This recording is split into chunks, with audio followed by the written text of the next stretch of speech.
Welcome to PACKOLUTIon.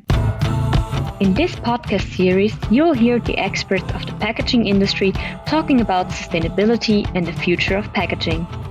It is brought to you by Vatron and hosted by one of its founders, Michaela Wachtel, and Sales Director Ton Kniepscher.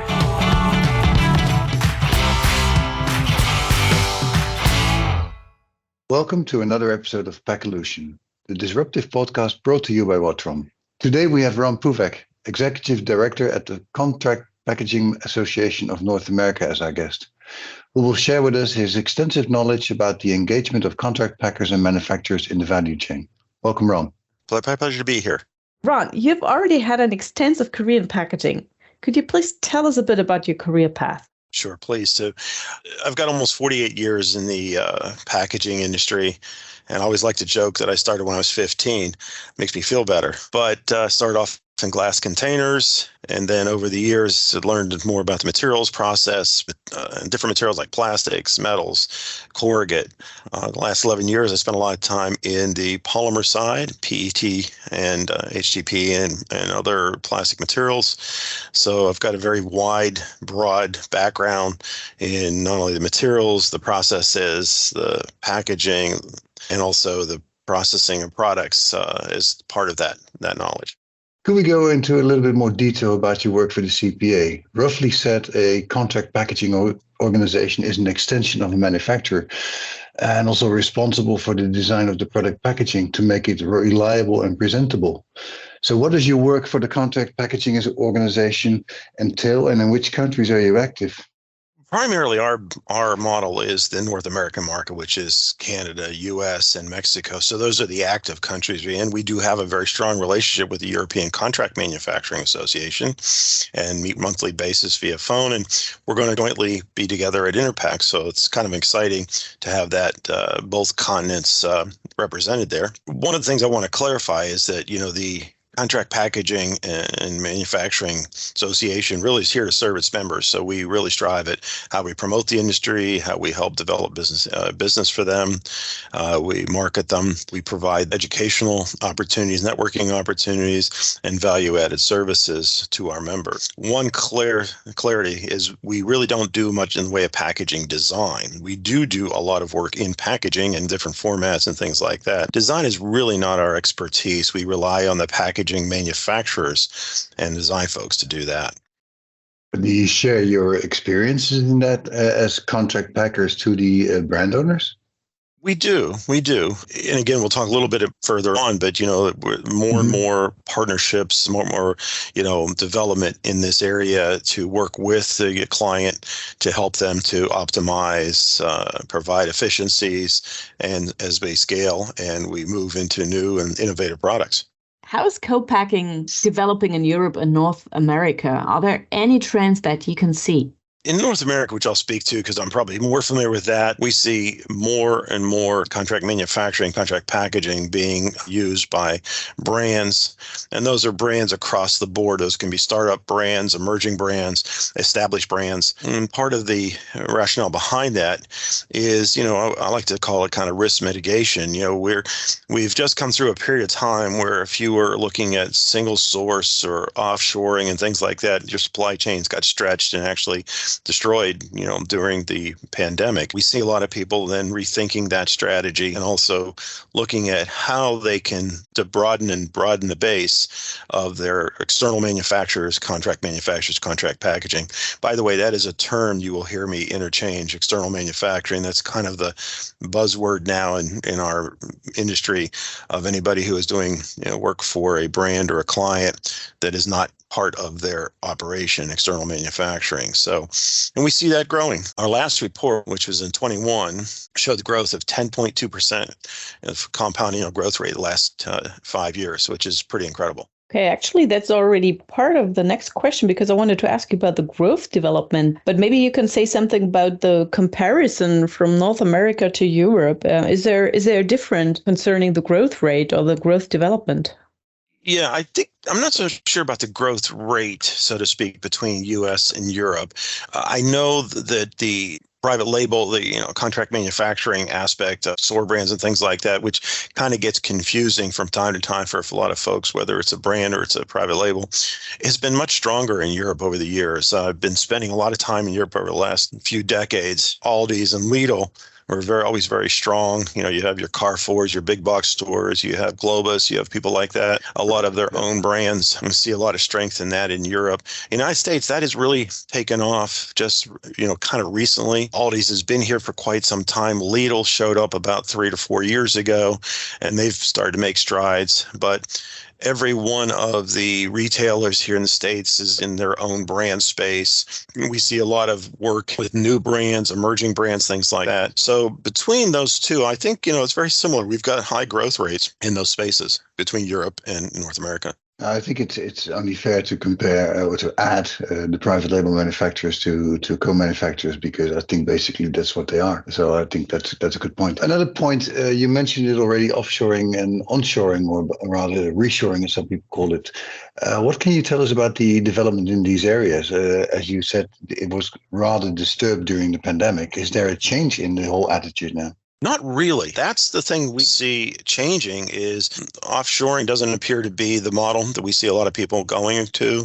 We see reshoring. There's probably some percentage of still offshore. They're going to leave, but most people are looking at how they can get it done closer. Transportation costs have gone up. Shipping costs have gone up immensely. People have told me, 10, 20-fold the shipping costs from, offshoring to the States. And so that's part of a big driver. But we see a lot of people looking at expanding their networks here or, regionally so that they can, reduce costs and also kind of stabilize their supply chains. I think it also has to do with mitigation of risk, as you referred to before. Also, if you have all your production in the Far East and there is a supply chain hiccup again, then you're out of stock. That's right. And many episodes of our podcast have clearly shown one thing. Many different parties are involved in the design, production, and sale of packaging. In addition to co-manufacturers and co-packers, there are also the producers and the retailers. What is the balance of power between these different parties, in your opinion?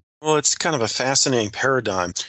I think we kind of see a shift here in the United States where I believe the brands used to be, the pinnacle of, let's say, the space. And that has shifted quite extensively over the last several years with the advent of store brands, own brands, private label. I think, it comes to a point where a lot of the retailers are actually could be considered brands, and they manage their portfolio like a brand. So consequently, if you're a brand, you're kind of selling to a competitor, but, you need the retail outlet. And that's across the board. You take a look at, your bricks and mortar, like a Kroger, a Target, a Walmart, all those, stores. But Amazon, a great example of own brands, private label.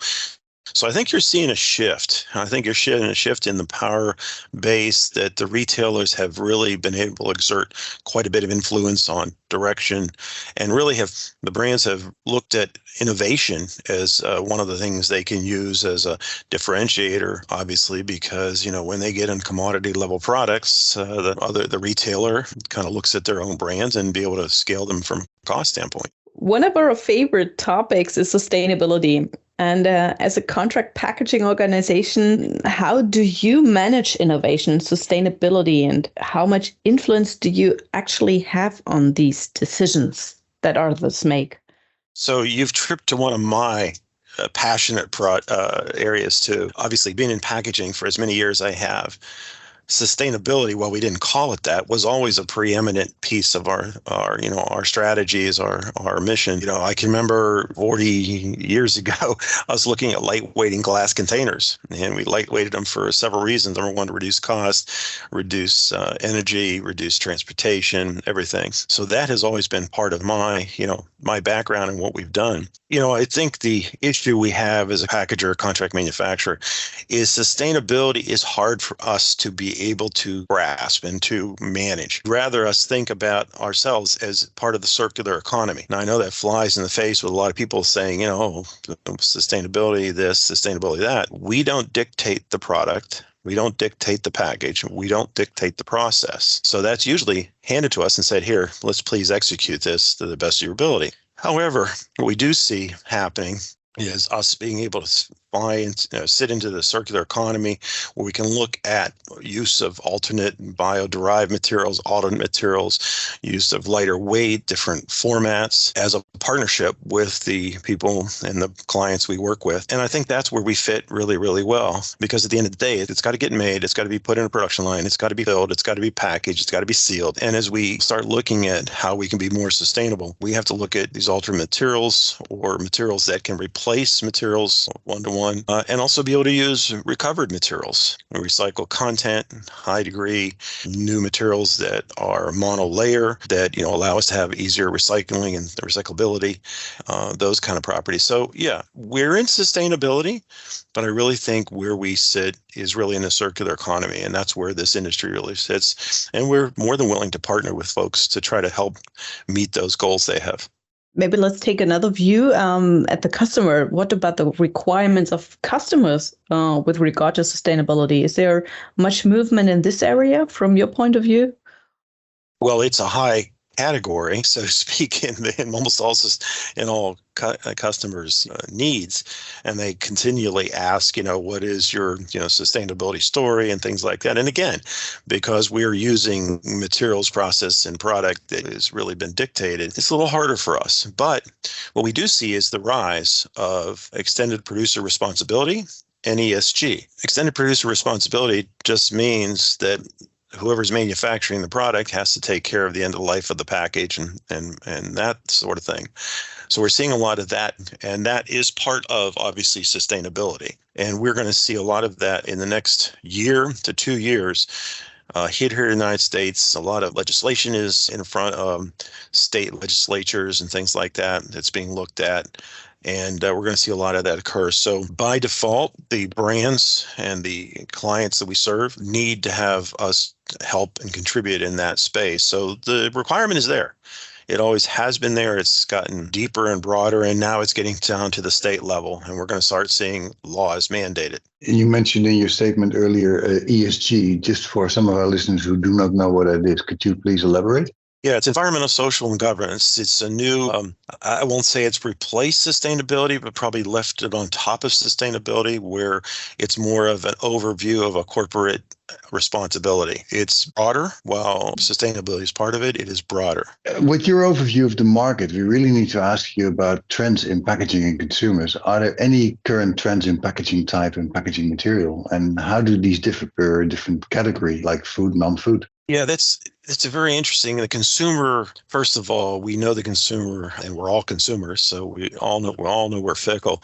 The consumer wants something new, wants to be excited every time they go and purchase a product, and so consequently, there's always a demand. We've heard product life cycles running about 18 months now, which is pretty impressive when you think about it. You bring a new product to the market, you only have 18 months to really make it work before you have to redo it or reformulate it and things like that. On the packaging type, we see those products, obviously, some of them are needing high barrier properties. We're looking at, new processing technologies or newer processing technology like full aseptic, high pressure processing to help us extend shelf life. So sometimes it doesn't give us shelf stable, but it does extend shelf life. And in that case, when we do that, then we have to look at the packaging material and type. I would say overall, part of the trend is still, we are going to still have rigid materials out there. In the United States, glass has pretty much been relegated to certain product lines, and beers and alcohols and things like that, with some introduction of PET. Flexibles have become very, very popular. Flexibles have their own issue with recovery and recycling, but we're looking at a lot of monolayer materials now that can give us the shelf life and products like that. I think one of the interesting advances, I was just at a show, the amount of water in aluminum cans.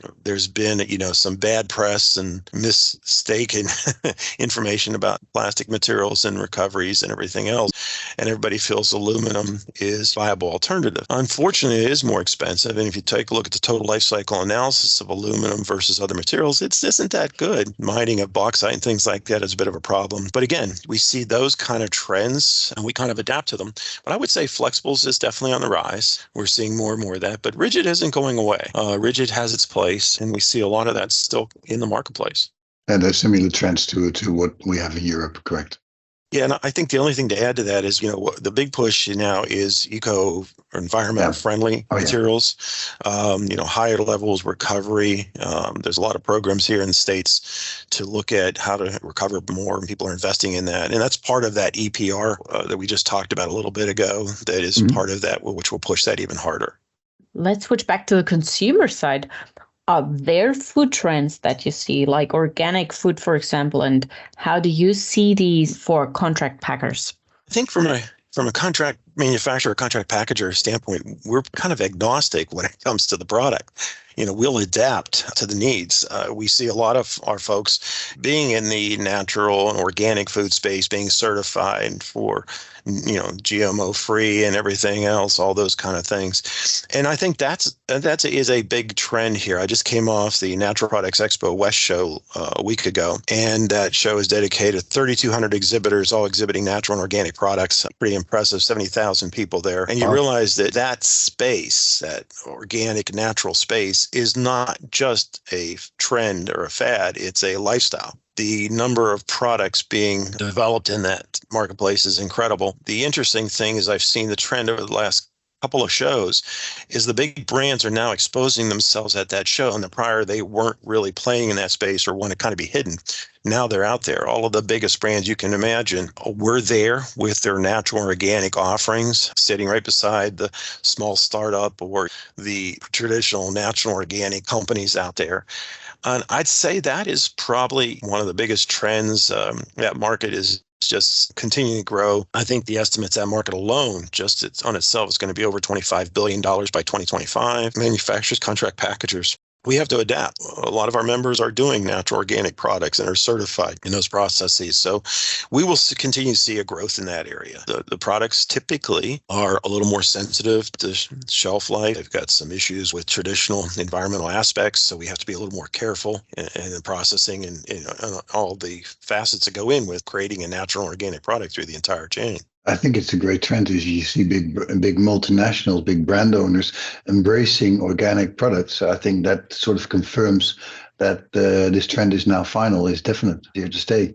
Yeah, I had one very large brand, I won't mention, tell me that it has reshaped their organization from the top to the bottom. And this is a very large multinational brand. And when you hear that, you realize how big that is.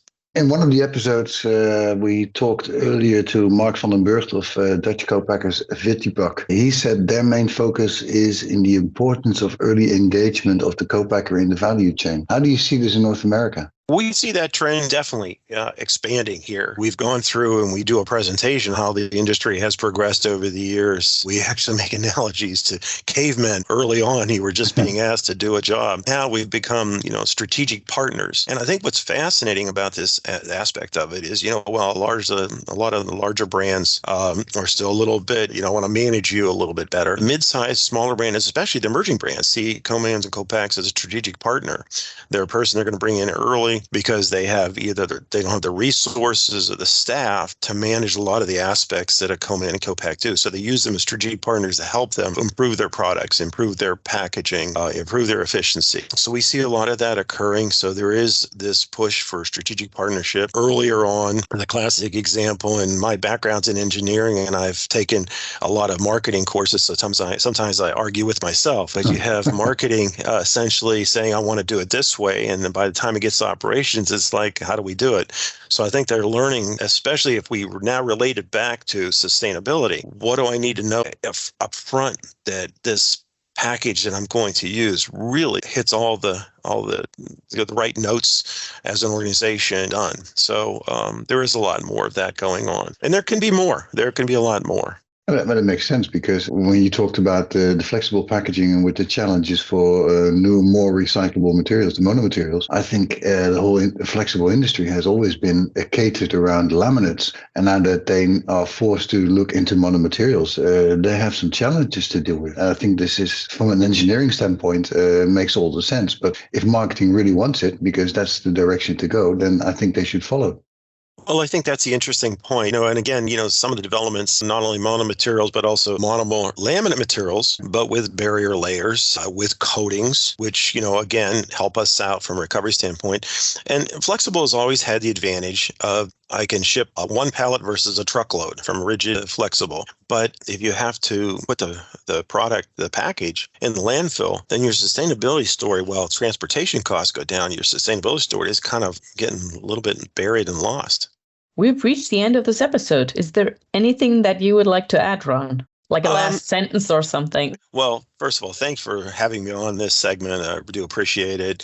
I think this is a very fascinating industry. I've been the executive director now for 6 years with the U.S. group, and I can tell you it's an incredible dynamic industry. It's high growth. These people that are the can-do kind of people. You ask them to do something and they figure out how to do, which is pretty fascinating, a lot of fun. But appreciate you having me on this episode, and have enjoyed the conversation. Oh, that was definitely mutual. So this concludes another episode of our podcast, PACKOLUTION. Thank you, Ron, for sharing your experiences and vision with us. Very interesting for us and hopefully also for our listeners. Please stay tuned to this channel for more inspiring episodes of PACKOLUTIONs with experts in the packaging industry.